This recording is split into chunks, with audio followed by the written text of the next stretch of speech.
И о чем люди думают, когда на огонь смотрят? Помилуй нас, Господи, светится имя Твое. Надо было купить свечку побольше или нет? Достаточно ли огня от этой? А если эта маленькая не сработает? Но ведь здесь размер не имеет значения, так? Тьфу, что за глупости? О близких надо думать, да? Поблагодарить за них и просить у Бога заступничества. Это для них, а для себя, чтоб сил хватило на все. Вон сколько их. К концу дня набираются, наверное, многие десятки. Десятки просьб, жалоб, желаний, извинений.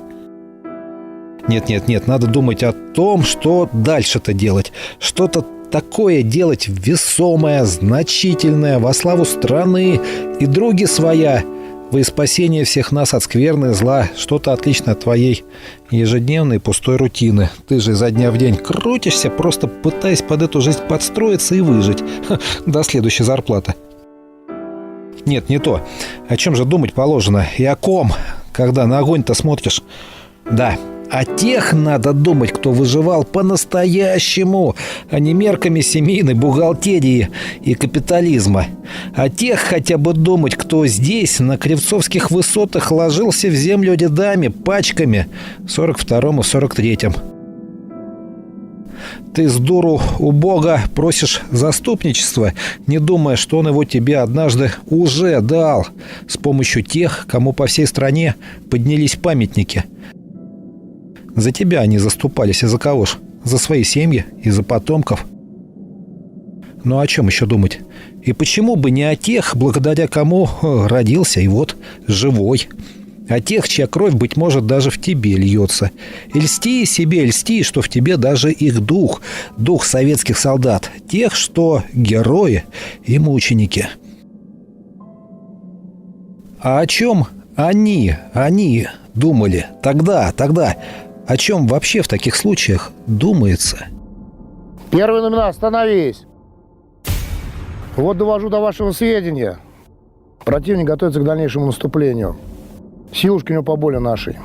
Сегодня он уже побил нас немало. И заодно только 31 марта продвинул нас практически по всему фронту. Поэтому мы отступаем, чтобы потом ему накостылять. Слабоваты мы еще пока, слабоваты. Наша 287-я дивизия и 283-я отведены за Аку. Остается теперь еще только наш 870-й стрелковый полк, который тоже отходит. Наши уходят туда. Кто остается? Остаемся мы, рота противотанковых ружей. Наша задача в арьергарде прикрыть отступление полка. Нас всего 27. А против нас Гитлер со всей своей сворой. К бабке не ходи. Он только свои танки сейчас заправит, матчасть подчистит и вперед на нас. И на этой высоте 196-1 мы будем с ним бодаться, пока нашей силы хватит. Всем все понятно? Так точно. Вгрызайте землю как можно глубже. Немец начнет с артподготовки. Понесем максимальные потери при артподготовке. Чем глубже вы зарылись, тем живее мы остались. Жмитесь к самым корням, к земле матушки, она нас бережет.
Вот они, вот, прут звери. Звери. Ничего, не страшно. Чем-то все закончится, а потом, что будет, еще посмотрим. Бог не выдаст, свинья не съест.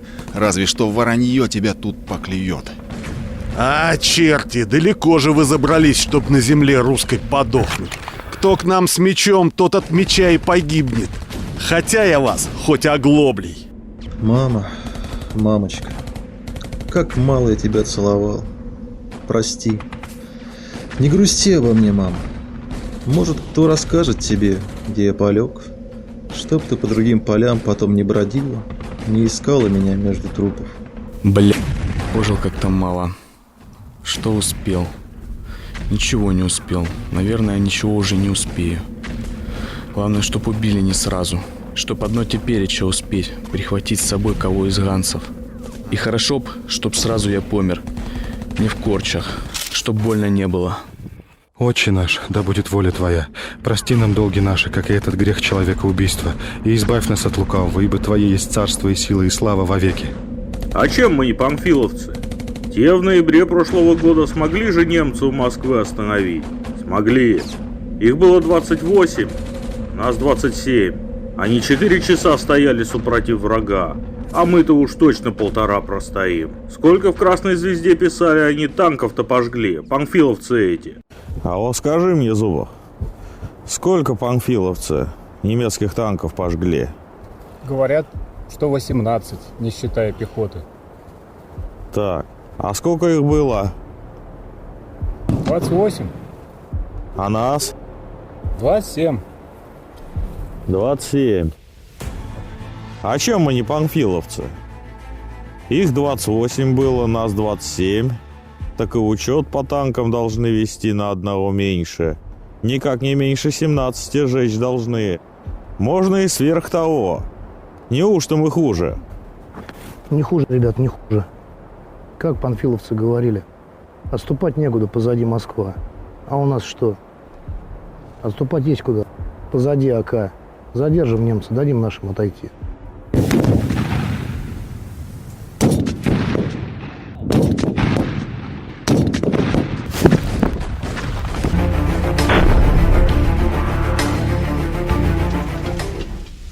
Кажись, больше и не придется мне целоваться-то. Или за бедро кого ущипнуть, кто повеселее из девок. Или приобнять за какое место, пока никто не видит. Эх, не налюбился ведь, да и семью не завел. Гранат бы хватило. Гранат. И лишь бы не окружили. Полубой можем и не заметить.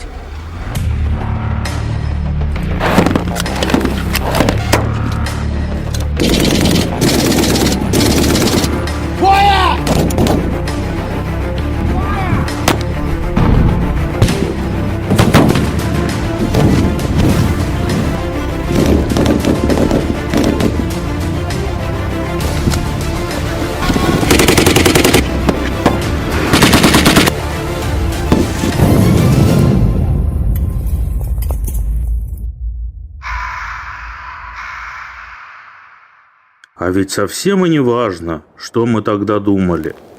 Не важно, кого вспоминали. Бога, маму или расположенную к тебе колхозницу, так и не ставшую суженой. Какая разница, молился я или матерился? Сам себя я бодрил, крича за родину, за Сталина? Или клял все на свете, чтобы с криком «Ра!» опрокинуть назад то, что считал злом и кривдой? Не важно, что мы думали. Важно, что думаете вы. Важно, какую мыслью вы нас вспоминаете. Как часто ею нас икать заставляете. Как о родине вам отвоеванной мыслите. И крепко ли ваши к ней чувства. Неважно, что мы думали, когда нас протыкали пули. Эти дырки штукатурятся вашим «спасибо». Каждая благодарность, как пластырь, как лекарство, даже если от него мы никогда не поднимемся. Знаем мы все. Знаем и то, что благодарность такая. Для некоторых из ваших трудна и даже обременительна. Ну, будто подвиг. Не важно, что думали мы. Важно, что думаете вы сейчас сами.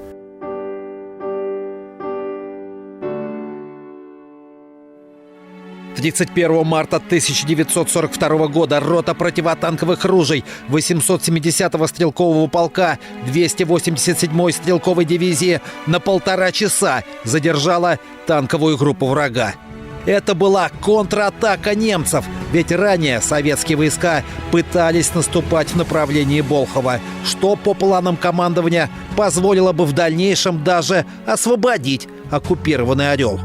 ПТРовцев было всего 27. Они прикрывали отступление основных наших сил в тыл через реку на другой берег Оки. Герои оказались в окружении, были побиты, но уничтожили 18 немецких танков и положили около 300 его пехотинцев, согласно оперативной сводке и политдонесению начальнику политуправления Брянского фронта. Поведение мужественных бойцов этой роты должно стать достоянием частей всей армии, отмечалось в этом донесении. После боя 11 бойцов роты ПТР попали в плен. Одним удалось бежать в первый же день, кто-то там и погиб. Но большинство были освобождены из плена позднее, при наступлении на запад. При этом все бойцы остались без каких-либо наград. Хотя их подвиг аналогичен подвигу 28 панфиловцев, который был совершен в ноябре 1941 года под Москвой. Но те события у разъезда Дубосекова не подтверждены документами и даже мифичны в части численности героев из дивизии Панфилова, в отличие от боя у Болховской деревни Кривцова. Но, увы, об этом подвиге мало кто знает, кроме краеведов и прозвавших тех бронебойщиков кривцовскими панфиловцами.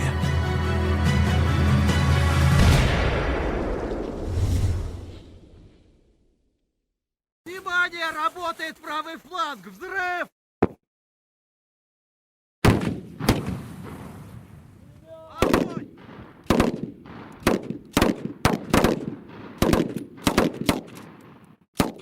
Этот фильм является первой за всю орловскую военную историю деконструкцией и экранизацией боев на Кривцовских высотах. Название высот происходит из-за двух деревень Кривцова, в том числе в окрестностях которых в 1942 и в 1943 годах происходили атаки советских сил на укрепления фашистов. Готовы? Все готовы?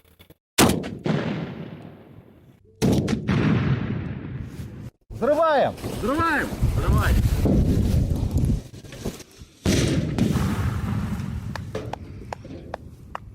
Та история сохранилась в рассказах о полях, которые после зимы все-таки оставались белыми из-за маскировочных халатов погибших лыжников-пехотинцев. О том еще, как бабы из соседних деревень топили печи лыжами. Им не приходилось собирать другие дрова. А вот мины и снаряды здесь собираются до сих пор.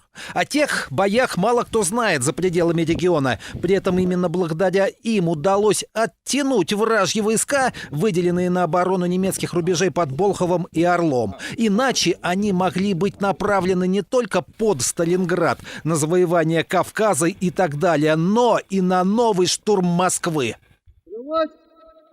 Да! Да? Да!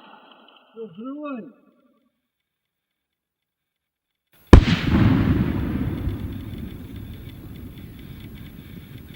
Мало того, по версии краеведа Егора Щекотихина, бои под Орлом даже заставили Гитлера отдать Ржев и вывести 9-ю армию из-под Ржева на юг Орловщины, чтобы удержать Орловский стратегический плацдарм.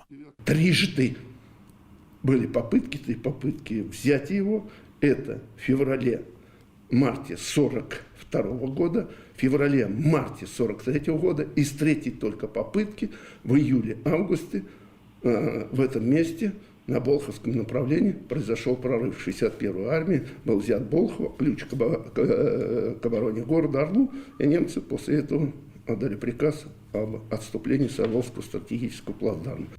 Съемки нашей короткометражки начались с блицкрига немецких танков. Только нынче они едут под Болхов на КамАЗе и лишь в качестве реквизита. Реплика фашистского панцеркампф-вагона послужила целью для ПТРовцев. Этот Т-3 безобиден, в отличие от прототипа, который использовался вермахтом с первого дня войны и до капитуляции. Впрочем, эти танки дырявились противотанковыми ружьями, стоящими на вооружении Красной Армии. Пусть и приходилось вести огонь с минимальных дистанций, и лучше всего было стрелять несколько раз, целясь в корму и в борт.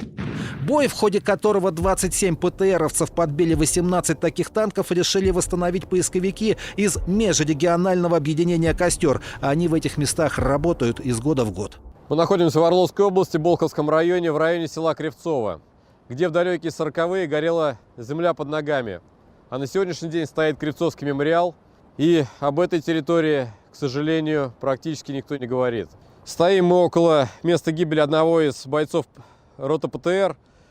Лежал он здесь не в одиночку, рядом с ним был найден боец, погибший буквально месяцем раньше. Все траншеи, которые были здесь нарыты еще в декабре 1941 года и в январе 1942 года, переходили из рук в руки. Земля была мерзлая, естественно, было проще укрыться в заранее подготовленных позициях. И еще бойцов ПТР мы находили в близлежащих траншеях. Бой, который состоялся 31 марта 1942 года, состоялся на высоте, по историческим данным, 196,1, а по факту рота растянулась от высоты 196,1 до высоты 203,5. Мы находимся на высоте 203,5. Бойцы, откатываясь назад, уже прикрывая товарищей, маневрировали. Расстояние между ними было чуть ли не до 50 метров. Их задача была завязать на себе бой, привлечь максимальное внимание и не дать противнику обойти их. Поэтому они закрывали достаточно широкое пространство по фронту. И даже стрелковые ячейки для деконструкторов, которые приняли участие в съемках, были вырыты на позициях, где стояли в 1942 году ПТРовцы. Поисковики поднимали останки красноармейцев вот именно отсюда. Теперь бронебойщиков сменили бойцы из военно-исторических клубов из Орла, из Калуги и Москвы. Их бой не против танков и немецких панцер-гренадеров, сопровождавших бронированные вагоны. Их бой за сохранение истории и во славу советского воинства. После того боя у нас осталось немного патронов. Только для этого салюта.